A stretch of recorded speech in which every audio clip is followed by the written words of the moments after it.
Hello everyone, welcome to Healthcare Today. This is Dr. Rishpa. I am an Ayurvedic physician.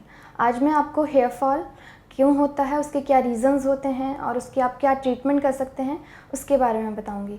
सबसे पहले तो hair fall होने का कोई एक रीज़न नहीं होता है, देयर आर मल्टीपल रीज़न्स।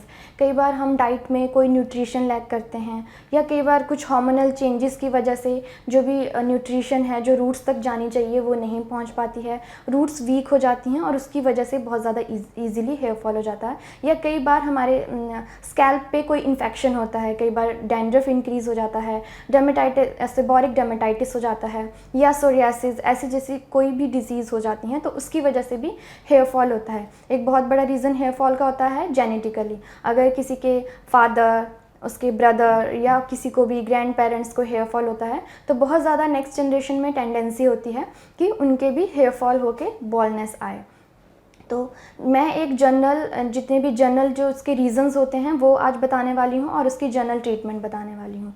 तो जनरल क्या होता है कि जब भी आपकी बॉडी में विटामिन B12 अगर कम है तो उसकी वजह से हेयर फॉल होता है। विटामिन B12 के लिए आप दूध, सीरियल्स, चीज़ ये अपनी डाइट में ऐड कर सकते हैं, क्योंकि विटामिन B12 अगर नॉर्मल होगा तभी आपकी बॉडी में आयरन और फेरेटिन जो हैं वो भी नॉर्मल होंगे। आपको इसके साथ साथ आयरन के लिए भी जैसे पोमग्रेनेट, जितने भी बीट रूट है वो अपनी डाइट में एक्स्ट्रा ऐड करो। इसके साथ साथ जिंक का भी इसमें बहुत इंपॉर्टेंट रोल है। तो जिंक अगर आप डाइट में नहीं ले पा रहे हैं तो आप उसका सप्लीमेंट भी ले सकते हैं। इसके साथ साथ आयोडीन का भी एक बहुत बड़ा रोल होता है।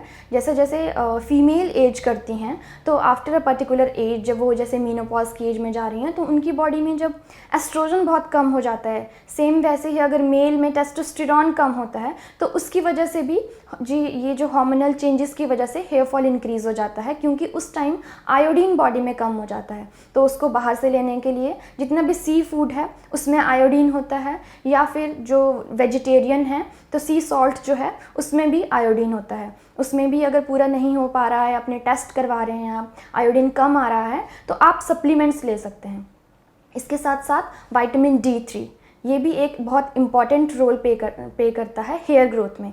इसलिए मैंने जितने भी अभी आपको सब चीज़ें जो मेंशन करी हैं, vitamin B12, iron, ferritin, vitamin D, ये सब आयोडीन, ये सब चीज़ें आपने इंक्लूड करनी है। और इसके साथ इसमें जो भी आप अगर अपनी डाइट में इंक्लूड नहीं कर रहे हैं तो जो भी सप्लीमेंट है जिसमें ये सब चीज़ें होती हैं वो अपनी डाइट में आप ऐड करो। प्रोटीन रिच डाइट अपनी डाइट में ऐड करो, क्योंकि हमारे हेयर स्टैंड जो हैं वो प्रोटीन से बने होते हैं।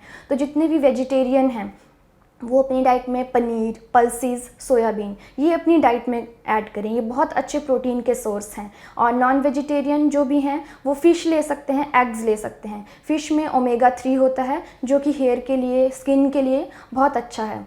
इसके साथ साथ आप जितनी भी ग्रीन वेजिटेबल्स हैं, फ्रूट्स हैं, वो अपनी डाइट में इंक्लूड करें।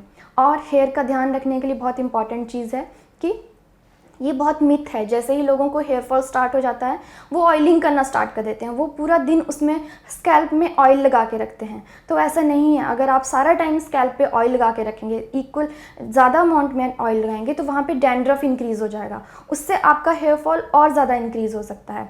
ऑयलिंग करनी है हेयर फॉल करने के, जब भी आप हेयर अपना वॉश करना है, हेयर वॉश करने से 1 घंटा पहले या आधा घंटे पहले आप अच्छे से ऑयल से मसाज करो और उसके बाद धो दो।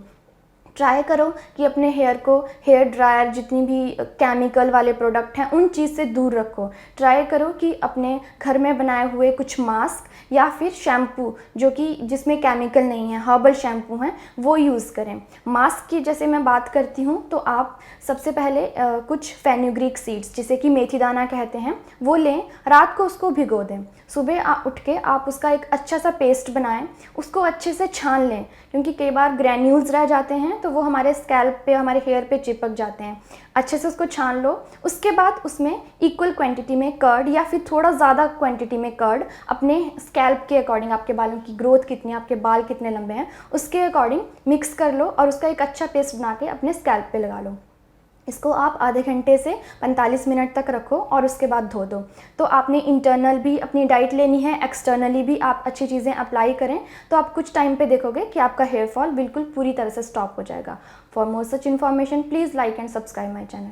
Thank you.